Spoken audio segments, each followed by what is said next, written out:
The 1930s saw Germany turn from a shattered nation into a military powerhouse.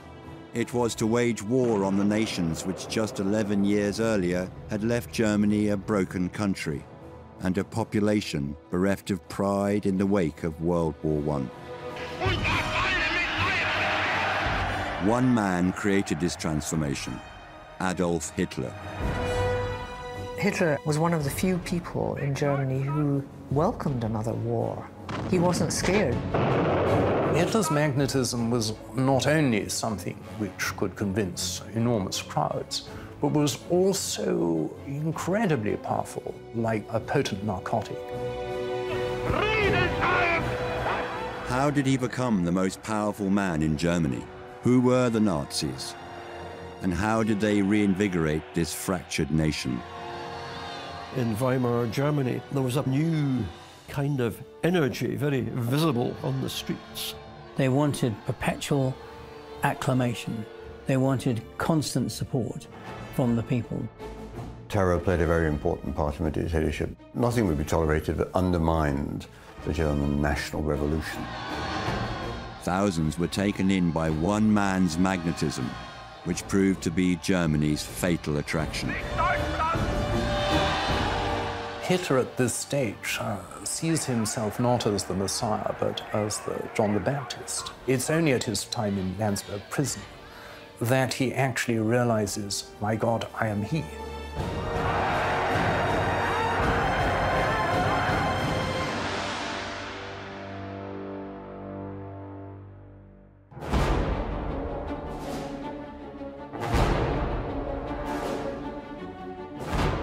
To fully understand the doomed love affair of Germany and Hitler, we must first look into the German nation of the late 19th century.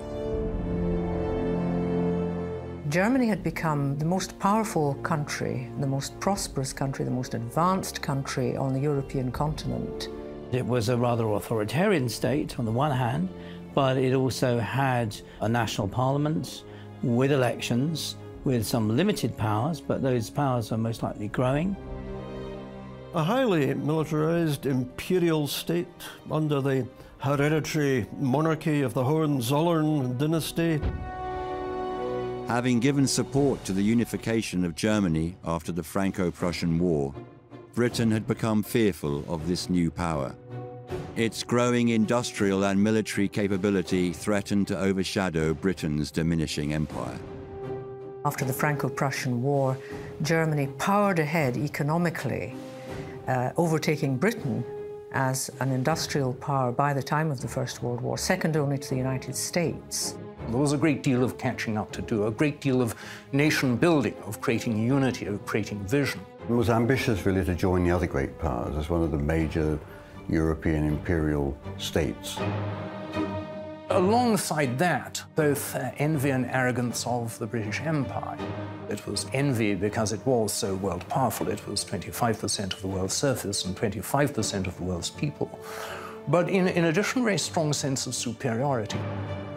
Many historians would say a dangerously expansionist power with ambitions in Europe that were certainly threatening to the continuation of any existing balance of power. It was a mass of seething tensions. Germany was beginning to be a colonial power late in the race. It is not in Germany, however, where our story begins, but in neighboring Austria-Hungary. We don't know much about Hitler's early life. He was born in Braunau on the River Inn on the 20th of April, 1889, son of a minor Austrian official. His father wasn't a very nice man, knocked Hitler around a bit. Because of that, Hitler's mother took on a very protective role. We can gather that much. He had a rather unhappy childhood. He had 4 siblings who died before he was born. Hitler's childhood leads us to believe it was a fairly ordinary upbringing, comparable with his peers at the time. A problem for historians is that Hitler reinvented quite a bit about his childhood. He was an indifferent student, it has to be said. It was not that he was not very intelligent, he certainly was, but he was unable to focus. bit of a loner, as he continued to be, but always a voracious reader.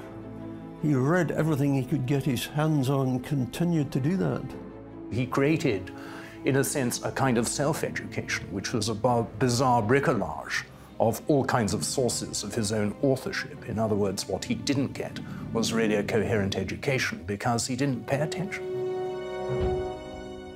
In 1907, a young Adolf Hitler made his way to Vienna to pursue a career as an artist.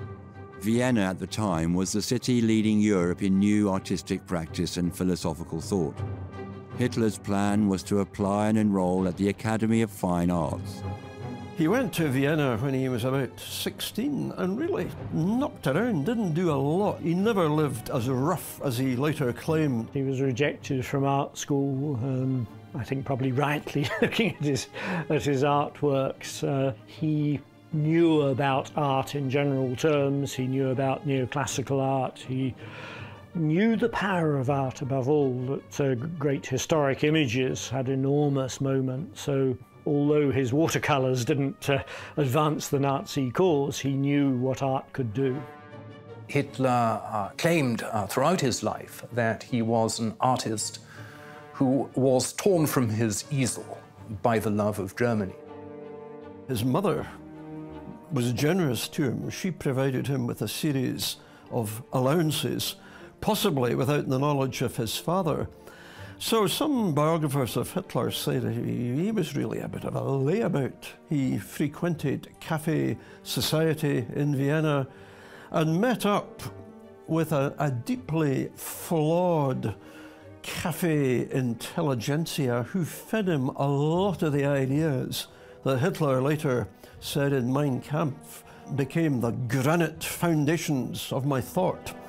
Everyone assumes that Hitler was strongly influenced by Austrian anti-Semitism. There was a lot of it around before 1914, but actually it's very hard to pin down that he was influenced by it. All of the associations with Jewish people, with whom there are a great many in Hitler's early life, were not merely positive but benevolent. The doctor who treated his mother when she was sick, the family doctor who treated all of them, he was Jewish. The dealer who bought and sold the paintings Hitler painted in Vienna to keep the wolf from the door, again was Jewish. In receipt of the inheritance bequeathed to Hitler from his father's estate, and finding little fortune as an artist in Vienna, Hitler decided to move to Munich in 1913. Hitler was very conscious of being ethnically German. As a German nationalist, Hitler believed that he belonged more in Germany than in Austria. Austria-Hungary remained a great power in the scheme of things, dominating a large part of southeastern Europe. But it was getting into crisis because of the growth of nationalism, Czech nationalism, Hungarian, South Slav, and the clash of these national groups in the parliamentary assemblies made the parliament, the Reichsrat, and its Hungarian equivalent more or less unworkable, ungovernable. Every meeting just erupted into shouting matches between the different national groups, either in Austria or in Hungary. And that, I think, gave Hitler a contempt for parliamentary rule. He saw it as being ineffective. He saw the empire as this large, ramshackle organization, and he thought that an authoritarian director, strong leadership, even the dictator, was the only way to solve these problems. It was the assassination of Archduke Franz Ferdinand of Austria in Sarajevo that would be the catalyst for the start of the First World War. Within weeks, Austria-Hungary were at war with Serbia. Germany then mobilized, invaded Luxembourg and Belgium, and began to march on France. This prompted Britain to declare war on Germany. Hitler, although an Austrian citizen living in Munich at the time, managed to sign up to the German army. In the chaos of mobilization in August 1914, his papers were kind of disregarded, and he got into the army. The Austrian authorities were after him. He'd eluded conscription from the Austrian army and was living in Germany. He didn't want to fight for something he didn't believe him, and he certainly didn't believe in the Habsburgs and in their empire. With war erupting all over Europe, Germany would arrive in the position of fighting a war on two fronts. To the east, against the Russians, and to the west, against Britain, France, and Belgium. Hitler had joined the army in support of the German Empire. The experience of war would change the trajectory of his life and in turn the lives of millions of others forever. Having failed as an artist, Hitler found himself in Munich, a city in the modern German Empire. He signed up to the German army and was sent to the Western Front. Here he found Germany at war with Britain and its allies. Adolf Hitler played but an obscure part, a corporal in the German army. Hitler was fascinated by the prospect of war. The First World War turned a nobody into a somebody. On the whole, most reports show that he was a good soldier, well disciplined. He was promoted to an NCO rank. He survived it from start to finish. Now, of course, not everybody did. He served as a battalion runner, close enough to the front line, though he didn't spend as much time as a frontline combat infantry soldier as he later claimed, but he was in danger. He was within firing range of British and French artillery. Because at the very least, if you're a runner, you had to get messages up to communications trenches. And he was seriously gassed in 1918. People have tried to belittle what he did in the war, actually, but he won the Iron Cross Second Class and then the Iron Cross First Class. On the recommendation, ironically, of a Jewish superior officer. This idea that he was some kind of coward is rubbish. He actually manifested enormous courage. But messengers were often regarded by the fighting troops as having a rather a cushy time. The enigma is why he was never promoted an officer, of course. Maybe apocryphal, but I think it's been said that he remained a corporal because he didn't have leadership qualities. Hitler does not seem to have been well-liked or well-respected by his fellow soldiers. He was a bit of a loner, regarded as a bit of an eccentric. He himself looked back on the First World War as a time of unity, fellow feeling, brotherhood, and so on, and mythologized it in his own mind until he came to want to recreate the spirit of 1914 when all Germans united behind the Kaiser in the Third Reich in 1933. Russia mobilized its military and defeated Austria-Hungary, but was stopped in Prussia by the German forces. Germany, being the far stronger military power, forced the Bolsheviks to sign the Treaty of Brest-Litovsk. The Baltic states were given to Germany, along with the recognized independence of Ukraine.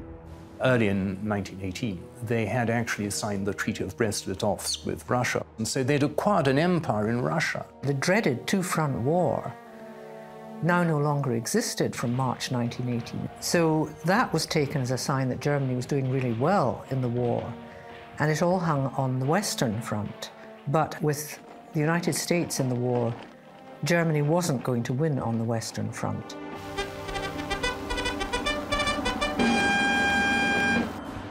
Swiftly, the menace of war grew into dread reality as American ships and ships carrying American citizens were torpedoed, sent to the bottom by the ruthless campaign of the unseen tigers of the sea. America entered the war after Germany had started attacking all commercial ships heading for Britain, which had meant the sinking of American ships in the North Atlantic. On April 6, 1917, America declared war on Germany. With the superior resources the Americans brought, the German army faced an impossible situation.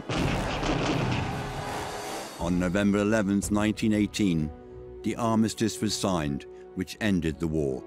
The problem was that the political and military establishment had not led Germans to expect defeat. It's all near the end, and their press are not telling them just how effective the counterattack of the Allies has been. Propaganda was still being pumped out saying that they were going to win. So in late October, when they finally conceded defeat and began to sue for peace, this came as a terrible shock. It was very, very sudden to most Germans. And then on top of that, there were the armistice terms, and then even more, the peace terms in 1919, which almost all Germans regarded with absolute outrage. The Treaty of Versailles was a series of provisions and conditions placed on Germany by the Allied nations. One of these being Germany accepting the responsibility for all loss and damage caused by the war. This was known as Article 231, which later became known as the War Guilt Clause. The treaty also forced Germany to make substantial territorial concessions and pay reparations to the Allied countries.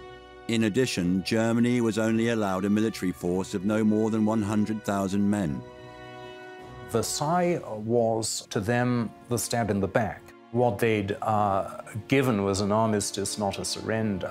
The Germans had to surrender their combat aircraft. They weren't allowed to build any combat ships. Their army was restricted to 100,000. 100,000 seems quite a lot to me, actually. That this meant all the cooks and bottle washers and pen pushers were counted in the 100,000 men. It wasn't 100,000 fighting men. They had to pay massive financial reparations for the damage that German troops had caused in the occupation of northern France and southern Belgium. And they rested on the War Guilt Clause, which almost all Germans disputed. Germany had not been guilty for starting the First World War. It had been caused by the encirclement of Germany by the Allies. They felt that the Allies had deceived them, had abandoned all notions of honor by treating them as a conquered people when they didn't think they were. The things that had been promised to them, specifically by President Woodrow Wilson and David Lloyd George, had not been delivered. Instead, they'd been violated, their honor had been degraded. A very large proportion of them felt a very great deal of resentment against the rest of the world. Hitler was devastated by that, like huge numbers of Germans. Hitler, like many others, couldn't explain it, had to find some way of explaining it to himself. And like tens of thousands of others, he blamed the home front. He blamed socialists, Marxists, Jews, people who undermined Germany from within. The stab in the back theory surfaced in right-wing circles after the end of the war as a way to explain the sudden defeat. It was believed that the left-wing Republican and Jewish populations of Germany, who had made up the home front, had lost the war from within. Most Germans did not believe in the stab in the back legend. The independent Social Democrats and the mainstream Social Democrats and then the Communist Party in the early 20s were a major part of the German political system, about a third of the electorate. So this belief in the stab in the back and the Jewish conspiracy in 1918 to 19 was very much a lunatic fringe group on the right.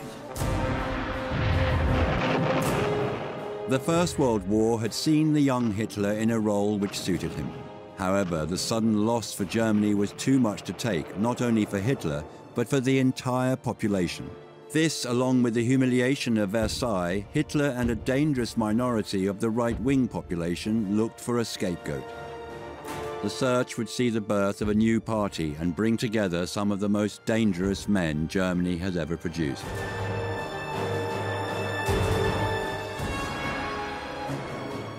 The shock defeat of Germany in World War I left the nation humiliated. The signing of the Treaty of Versailles saddled Germany with being responsible for rebuilding the Allied nations. Added to this, Germany had seen its own revolution in 1918.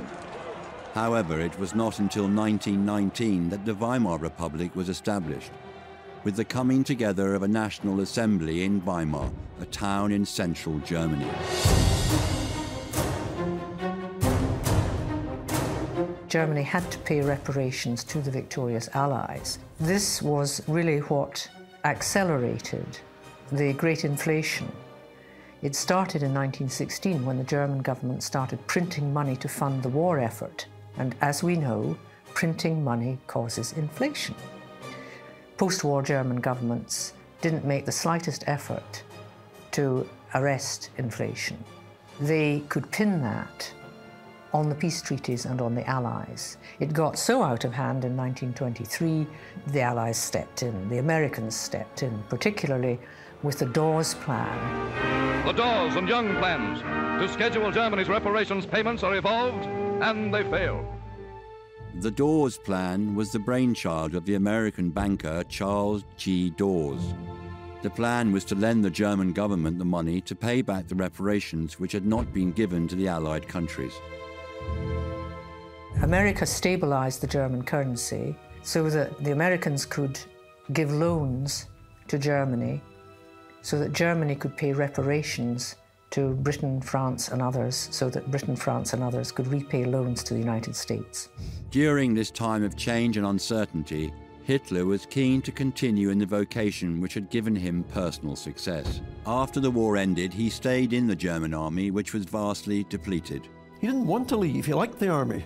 Whatever inventions he may have resorted to about his own service, he felt at home within the secure structures and hierarchies of the army. He attended the courses for soldiers at Camp Lechfeld. These courses were taught, some of them by the most famous academics of the era, and what they retailed was a dart of sturdy German ethno-nationalism and patriotism. They're a way of combating the activities of the Bolsheviks.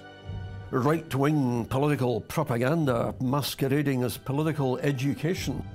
Hitler proved not only a worthy pupil, but he actually became one of them. He was recruited to actually do this speech-making, this kind of incendiary pedagogy himself, and proved remarkably good at it. It's there that he learns his oratorical techniques. He was actually sent by the army, to which he still belonged, to observe a far-right group called the German Workers' Party. The German Workers' Party was a group founded in Munich in January 1919 by Anton Drexler, a leading member of the occultist Thule Society. The party would meet regularly and discuss ideas of nationalism. The binding ideas of the German Workers' Party were entrenched in racism and the hatred of Jews. It was during this period of observation that Hitler became more and more involved with the party's politics. He started speaking in its meetings and soon became clear that he was a very gifted speaker and took on board very much these radical anti-Semitic ideas in which the war had been lost by some conspiracy that he imagined the Jews had been undertaking against Germany. Hitler, it's been said, had a mind a bit like a hoover. He just sucked up and absorbed everything he read. People like Adolf Hitler, a practicing racist and a teacher of really bastardized Darwinism. There's a whole kind of mishmash of ideas that he puts together to form the National Socialist ideology.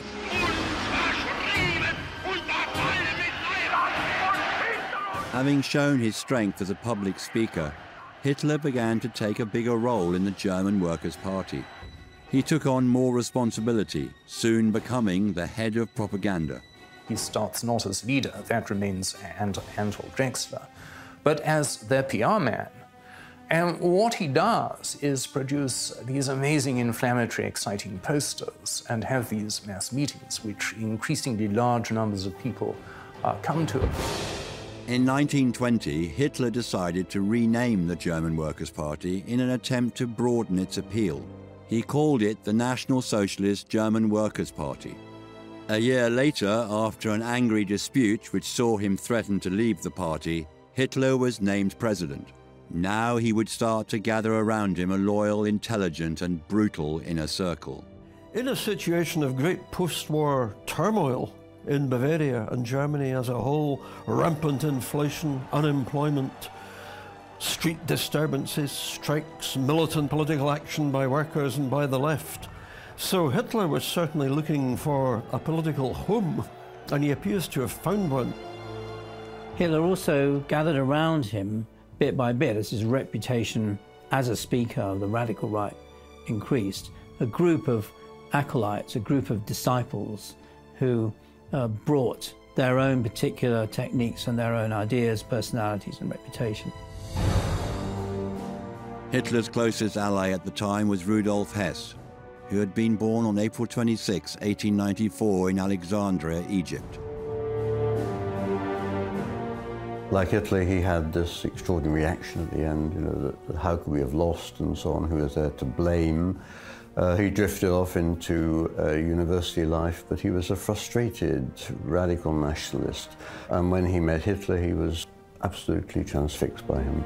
Hess saw, again, international politics and this notion of sort of struggle between different races. And he was a fanatical admirer of Hitler's. You can see it in the films that were taken of him at Nuremberg rallies, his face just glowing with naive enthusiasm. The most decorated of Hitler's men was Herman Goring from Rosenheim, Bavaria, born January 12, 1893. Goering was an unusual recruit to the infant National Socialist Party. At that time, in the 20s, a very dashing figure with a big military reputation. He'd been quite a distinguished Air Force pilot during the First World War. He had succeeded Baron von Richthofen as head of the von Richthofen squadron after the shooting down of the Red Baron. So he was an amazingly glamorous figure, and he maintained this astonishing persona of the jolly ex-fighter pilot, which the German people found adorable. He was not the kind of person who gravitated easily to these radical political movements. But Goering, too, had thought that Hitler somehow or other articulated his own sense of resentment and loss and became a committed follower from that point on. One of the party's most sinister figures was Heinrich Himmler, from a Roman Catholic middle-class family, born October 7, 1900 in Munich. Himmler's father was a teacher who'd been actually tutor to the Bavarian royal family. Himmler had something rather schoolmasterly about him. Heinrich Himmler's life was really dominated by the fact that he wanted to fight in the First World War, but was too young. You always had that sense with Himmler that he was frustrated in not being able to fight on Germany's behalf. He had this very pedagogic, kind of scholarly, dreamy manner. Of course, we know now what was going on inside him. He was a rather eccentric patriot, a strong anti-Semite, and he gravitated towards National Socialism because it seemed for him the natural home. Martin Bormann became Hitler's most trusted disciple, the son of a post office worker, born June 17, 1900. Bormann is very much the sinister Machiavellian manipulator, of course. Very soon joined one of the Free Corps, the vigilante groups that grew up in Germany in the early 1920s, was sent to prison for murdering somebody. When he emerged, he again heard Hitler and thought, well, you know, this man articulates the things I feel, the resentment I feel, the loss in 1918 that all Germans shared. And he too became a devoted follower. Der kommende deutsche Mensch wird nicht nur ein Mensch des Buches. Finally, arguably the most intelligent of Hitler's men, Josef Goebbels from the Ruhr Valley, born October 29, 1897. Goebbels was something of an oddball in the National Socialist movement. He had a university education, he got a doctorate, he studied German literature in the 19th century. He's also a romantic nationalist and writes a novel before even knowing Hitler called Michael, which is absolutely a description of a Hitler-type figure. This idea that Hitler had of a Germany where all Germans were united on an equal basis had a very powerful appeal to Goebbels. And he was looking for a political movement that somehow represented his personal position. He became a good recruit for the National Socialist movement. And a supreme ability to organize propaganda in the most ruthless possible way. The common feelings of loss, despair, frustration and anger from losing the First World War united these men. However, these were not uncommon sentiments in Germany at the time. Something else activated and fueled their extremism. All had experienced some kind of revelation whilst listening to Hitler. He seemed to be an outsider, somebody almost sent to Germany to help Germany regain its trajectory to great power status, to help Germany revenge itself on the Allies. He was fulfilling a kind of prefigured role which had always existed in German history and culture. Kaiser Frederick Barbarossa, King Redbeard, the man who would deliver Germany from her enemies. And specifically now, those enemies were gathering thick and furious round them. For Hitler, all the signs were pointing towards a burgeoning National Socialist political party. He had managed to gather around him a loyal following, and some meetings were running into the thousands. It was events in Italy, however, which ignited Hitler's imagination. They would have huge consequences on the fate of Hitler, the National Socialist Party, and the rest of the German nation. Hitler had gathered some of the brightest and most dangerous men from the far right. His National Socialist meetings often brought in around 2,000 participants. But Hitler's perception of himself and his party was grossly exaggerated. He's the kind of man in a dirty raincoat standing on a soapbox in the middle of a town square talking to half a dozen people. Standing on platforms, on street corners and so on, old-fashioned kind of political activity. There were other far more powerful, far more publicly visible right-wing parties in Germany at the time. Well, it really was just an assembly of people who come together who shared roughly the same kinds of views. Events in Italy inspired Hitler. 1922, the bombastic newspaper editor with a gladiator's jaw led his black-shirted legions in a march on Rome. In October 1922, the fascist leader Mussolini and his black shirt army marched on Rome. King Victor Emmanuel III was forced to hand control of Italy to Mussolini. At least this is how Hitler saw it, and almost immediately began to plot his own coup. Hitler was very influenced in 1983 by the successful coup staged by Mussolini. Hitler conceived the idea of a march on Berlin. So he began to fantasize in 1923 that the German state was so weak, the height of the inflation, the crisis and so on. He took advantage of the disintegration of German politics in 1923 under the pressures of hyperinflation, the French occupation of the Ruhr to seize reparations which weren't being delivered, to stage a coup d'etat in Munich. Mussolini was also well aware of the power of propaganda. He knew how he wished to be perceived by the rest of Europe. Hitler was one of the victims of Mussolini's propaganda. King appointed Mussolini head of government in a perfectly constitutional way. It was not a coup d'etat. It was a perfectly constitutional act on the part of the king, if a rather weak-willed one. It was all a bit of a gamble from Hitler's point of view. On November 8, 1923, Hitler, along with 600 stormtroopers, surrounded the Berger Braukeller, a large beer hall in Munich. Here, the State Commissioner of Bavaria, Gustav von Kahr, was holding a meeting of around 3,000 people.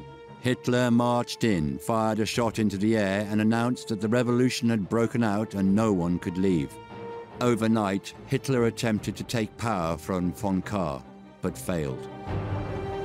It was decided early in the morning of November 9th that they would march out of the beer hall towards the Bavarian Ministry of Defense. On the way, they were confronted by the Bavarian police.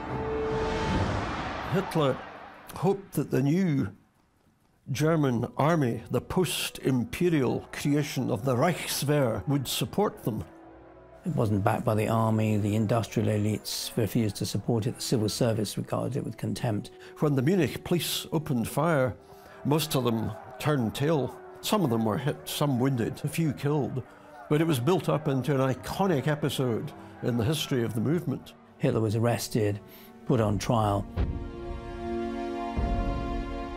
His trial began on February 26, 1924, and ended on the 1st of April. Other conspirators, such as Rudolf Hess, were also arrested and tried in court. The whole episode seemed to be a complete failure on the part of Hitler and the National Socialist Party.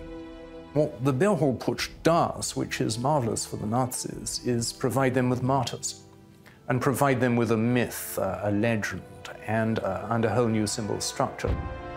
For example, the blood flag, which is the flag carried on that very day and when they fall, is after that time the core sacramental edifice of the Nazi process, so that at Nuremberg all of the standards of the stormtroopers are touched by the blood flag. The martyrs are symbolically reburied in vast marble sarcophagi in the center of Munich after the Nazis take power. And every year there is the famous reenactment of the putsch, where they march down the streets. There is a death watch held throughout Germany the night before. There are radio link-ups. Everything is broadcast, great films, smoldering beers, flames, the whole work. And if it sounds quasi-religious, it is. The Nazi flag, the swastika, which Hitler purported to have designed himself, was taken from an ancient symbol embodying early Aryan history. The swastika is an ancient Buddhist symbol. You see it all over India and China. And it has always been around. It was originally a symbol of the sun. But it began to be acquired by the German right in the late 19th century as one of their symbols because they felt it stood for the idea of being an Aryan. It was Hitler's changes to the design which marks it out as the Nazi symbol. The story he tells is that he invited people to submit designs, and swastikas came in, and none of them, he said, quite did the job, so he said, I'll do it myself, and that's what he worked on. It's a series of simple design formulae which are applied to it. The flag is in the colours of red, black and white, which are the old imperial colours, to contrast with the red, gold and black of the Republic.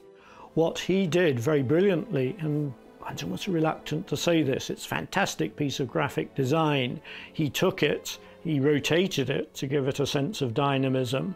He then calculated the widths of the bars very brilliantly.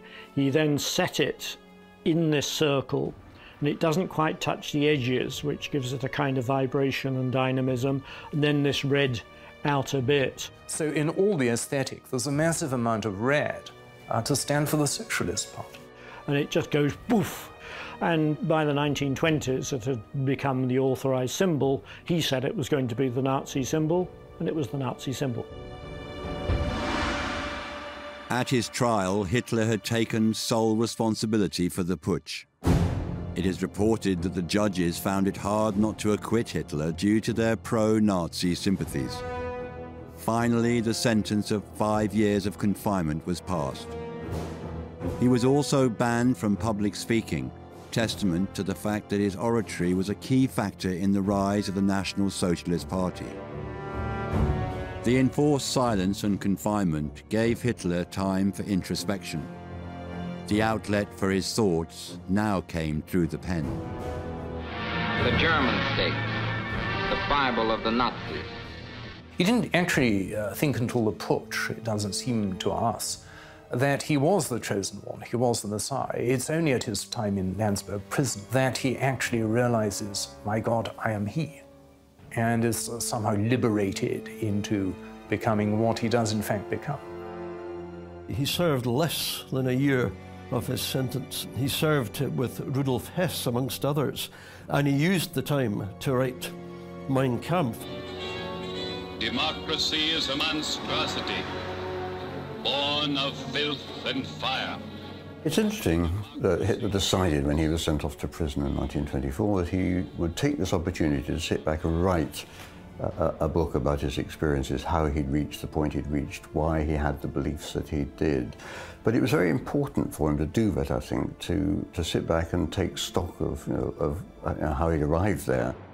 Hitler's title for the original manuscript was My 4.5-year Struggle Against Lies, Cowardice and Stupidity, a final reckoning with those who would destroy the German nation. Well, his publishers recommended to him he go for something that might be a little snappier and catchier for the market, so they extrapolated the two words, my struggle, Mein Kampf. The really interesting part of it is the famous 5th chapter, which is a theory of propaganda. The rest of it are really a collation of emotional spasms. It's not a recipe for a system as, for example, Marx is with the Communist Manifesto and Das Kapital. God has made Germans a race of supermen. Almighty God, bless our German blood. The publishers shifted 300,000 copies, and many more, for perhaps obvious reasons after that. The big book, the original thing, hefty volume. You're talking about 600 pages. The writing of Mein Kampf fueled his desire for power and the need to lead Germany. However, Hitler knew he would need a different route to domination, but without being able to speak publicly, it would have to wait. stopping him from speaking was going to keep the peace. He was regarded as an influential speaker. I think if we're looking for an explanation for why it took a long time for the party to revive again and for the public to really take Hitler seriously again, it was the ban on his speaking. He alone in Germany is not allowed to speak. So use that as propaganda, really, to attack the Weimar government for censorship. In 1927, the ban on Hitler's public speaking was relaxed and later lifted completely. Once more, Hitler took to the stage. Something about his performances, something about that which really attracted people, you know, like modern-day pop stars. There were people who do appear to have been mesmerized by him.